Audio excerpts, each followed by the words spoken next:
Chapter 22. Losers, Winners. Saturday morning, a new message was posted in the elevator. I, Turtle Wexler, confess to those 4 bombs. I'm sorry, it was a dumb thing to do, and I won't do it again. But I am not the burglar, and I never murdered anybody, ever. Your friend, Turtle. Yes, to make up for scaring you, I will treat everybody here to an exquisite Chinese cuisine dinner when I win the inheritance. Poor Grace, Mr. Hu said. One daughter almost killed, the other one a bomber. Smart aleck kid. First she blows up my kitchen, then she advertises my cuisine. When the inheritance, maybe I'm lucky my son is a dumb jock. Boom, Madame Hu said happily. She knew where they were going. Always on the day when Doug ate 6 eggs for breakfast, he ran around and around a big truck, and people clapped and gave him a shiny medal. Doug was so proud of his medals. She would never take them, not even the gold one, not even if it took her 2 more years to pay to go back to China. No, she would never take Doug's medals, and she would never sell that wonderful clock with the mouse who wears gloves and points to the time. You must be out of your mind, Jake Wexler.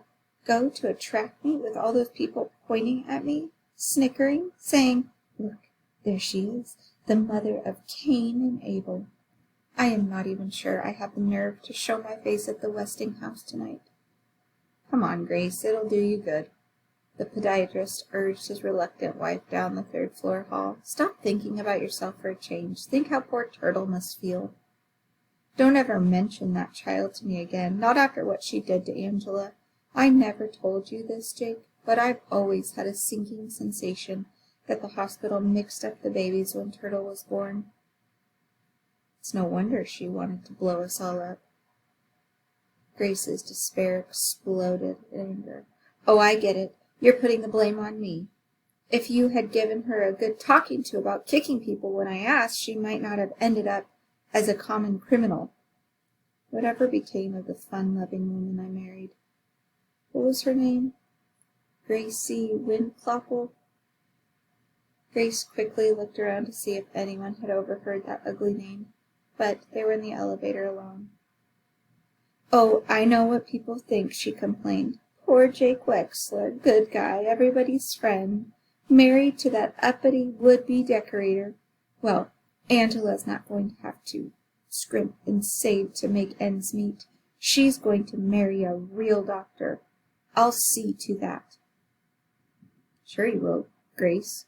You'll see that Angela doesn't marry a loser like her father. A real doctor, she says. A podiatrist is a real doctor. Well, it is these days, but when he went to school it was different. He could have gone back, taken more courses, but he was married by then, a father. Oh, who was he kidding? Gracie's right. He is a loser. Next she'll mention having to give up her family because she married a Jew. No, she'll never bring that up. Grace, with all of her faults, would never do that.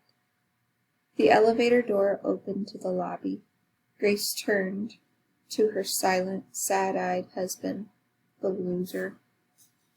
Oh, Jake, what's happening to us? What's happening to me? Maybe they're right. Maybe I'm not a nice person. Jake pressed the closed door button and took his sobbing wife in his arms.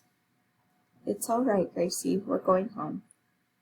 The doors opened on the 2nd floor. Mom! What's the matter with her? Daddy, she's crying. Gee, Mom, I'm sorry. It was just a few fireworks. If her mother ever found out who the real bomber was, she'd really go to pieces. Turtle looked even more like a turtle today, with her sad little face peering out of her kerchief tied underneath her small chin. Let go of the door, Turtle, Jake said, and have a good time at the track meet.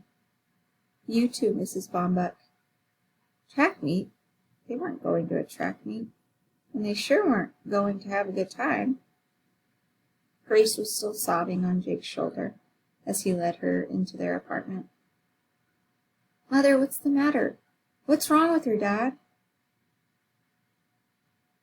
"Nothing, Angela. Your mother's just having a good cry. Why don't you and Mrs. Pulaski leave us alone for a while?" "Come, Angela," Siddell said, prodding her with the tip of her one mismatched crutches. "We have some painting to do." Angela looked back at the embracing couple. Her father's face was buried in her weeping mother's tousled hair. They had not asked how she had got home from the hospital. By taxi. They had not asked if she was still in pain. Not much. They had not even peeked under the bandage to see if her scar was forming on her cheek. There was. Angela was on her own. Well, it's what she wanted, wasn't it? Yes.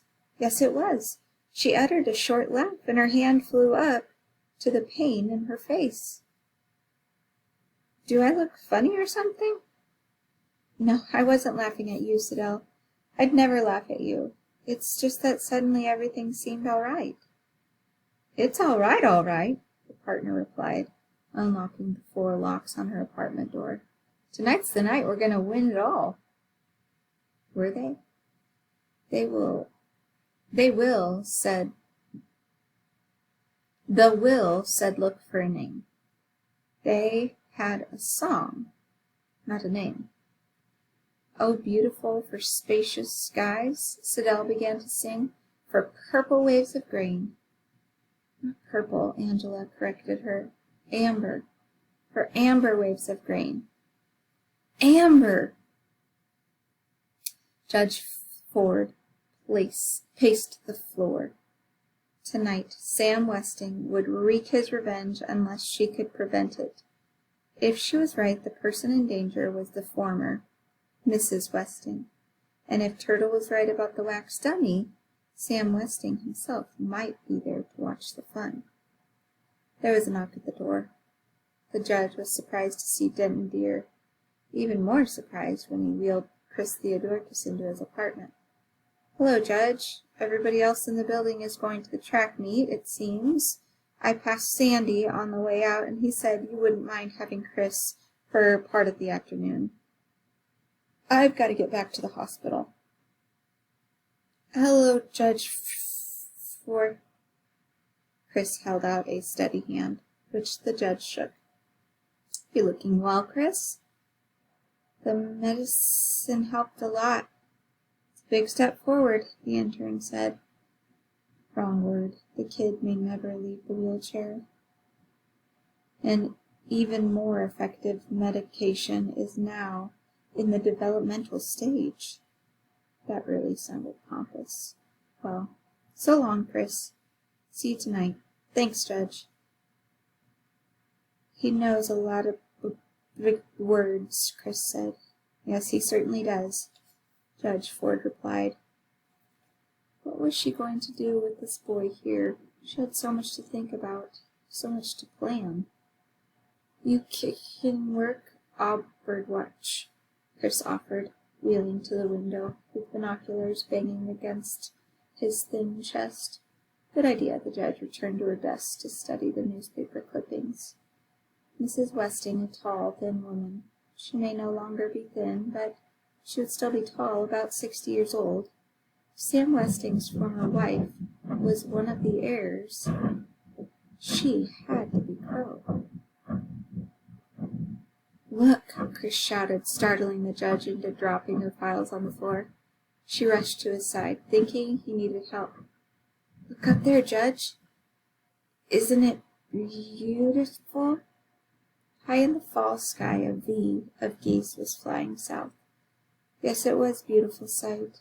"Those are geese," the judge explained.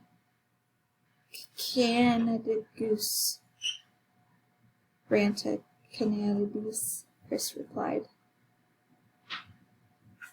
The judge was impressed, but she had work to do. Stooping to gather the dropped clippings, she was confronted by the face of Sam Westing. The photograph had been taken 15 years ago. Those piercing eyes, the Van Dyke beard, the short beaked nose, like a turtle's. The wax dummy in the coffin had been molded in the former image of Sam Westing, as he looked 15 years ago, not as he looked now. She searched the folder. No recent photographs, no hospital records, no death certificate, just the accident report from the State Highway Police. Dr. Sidney Sykes suffered a crushed leg, and Samuel W. Westing had severe facial injuries. Facial injuries! It was the face that had disappeared 15 years ago, not the man. Westing had a different face. A face remodeled by plastic surgery. A different face and a different name. Now what? Her gaze rested on her charge at the window. Feeling her eyes, Chris turned around. The boy had a nice smile. I hope you are better at filling cavities than making false teeth, Turtle said, gripping the arms of the dentist's chair. In a glass cabinet against the wall, 3 rows of dentures grinned at her with crooked teeth, overlapping teeth, and notched teeth. Those faults are what makes the dentures look real, the dentist explained. Nothing in nature is quite perfect, you know. Now, open your mouth wide. Wider. Ow! Turtle screamed before the probe touched her tooth. Just relax, young lady. I'll tell you when to say ow. Turtle tried to think about other things. False teeth, buck teeth, that rotten buck-toothed Barney Northrop stopped by this morning to tell the Wexlers they would have to pay for all of the damage done by the bombs. Barney Northrop had called her parents irresponsible, and had called her something worse, much worse. He sure was surprised by that kick. It was her hardest one ever. Now you can say, ow. The dentist unclipped the towel from her shoulder. Turtle passed her tongue over the drilled tooth. She had not felt a thing, but the real pain was yet to come. Flora Baumbach was taking her to the beauty parlor to have her singed hair cut off. College teams from 5 states competed in the first indoor track meet of the season. But the big event, the mile run, was won by a high school senior. "That's my boy, that's my Doug," Mr. Hughes shouted, one voice among thousands cheering the youngster on in his victory lap. Cameras flashed at Doug as Doug posed, smiling proudly, index fingers in the air. "I owe it all to my dad," he told reporters, and cameras flashed again as Doug flung an arm around the proud Mr. Hoop. Just wait until the next Olympics, the inventor thought. With Doug's feet and my inner soles, he'll run them all to the ground. Later that evening, Madame Hu, chattering in unintelligible Chinese, made it known that she wanted Doug to wear his prize to the Westing house. Standing on tiptoe, she placed the ribbon over his bent head and patted the shiny gold medal in place on his chest. "Good boy," she said in English. A saddened Sandy returned to apartment 4D. "Hi, Chris. Did you talk to him, Judge?" "Talk to whom?" "Barney Northrop. He was waiting at the front door when I got back from the track meet. Mad as a wet cat. Said he had lots of complaints about me never being on duty. Drinking on the job, lies like that. He fired me right on the spot. I told him you wanted to see him, figuring you might put in a good word, so he let me stay on." "No, Mr. McSuthers, I'm sorry, but I haven't seen Barney Northrop since I rented this apartment." Barney Northrop was that Westing's disguise. False buck teeth, slick black wig, pasted-on mustache. "Well, it's not the first time I got fired for no cause." The dejected doorman blew his nose loudly in a Westing man-sized hanky. "Hey, Chris, Bet you don't know the Latin name of the red-headed woodpecker. That was a hard one. Chris had to say Melanopes erythrocephalus very slowly. Some smart kid. Hey, Judge? Chris, the judge, and I have a little business to discuss. Excuse us for a minute. Judge Ford joined the doorman in the kitchen. Our game plan is this, Mr. McSuthers. We give no answer. No answer at all. Our duty is to protect Westing's ex-wife. Crow? Sandy guessed. That's right. There's something else that's been bothering me, Judge. I know it sounds crazy, but, well, I found out Otis Amber doesn't live in the grocer's basement, and he's not as dumb as he pretends. He's a snoop and a troublemaker, and I don't think he is who he says he is. And who do you think Otis Amber is? The judge asked. Sam Westing.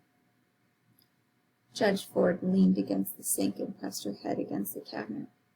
Sandy was correct.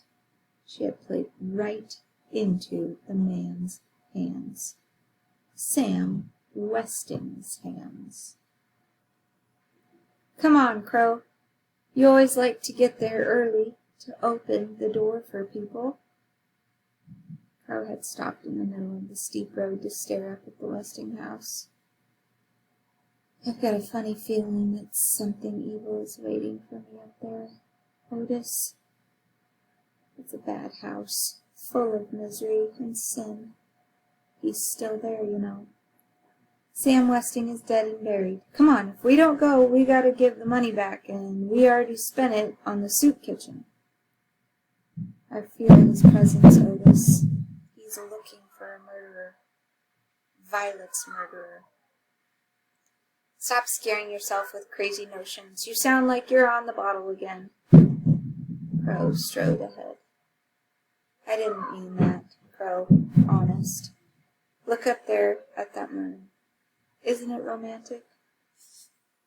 Somebody's in real danger, Otis, and I think it's me.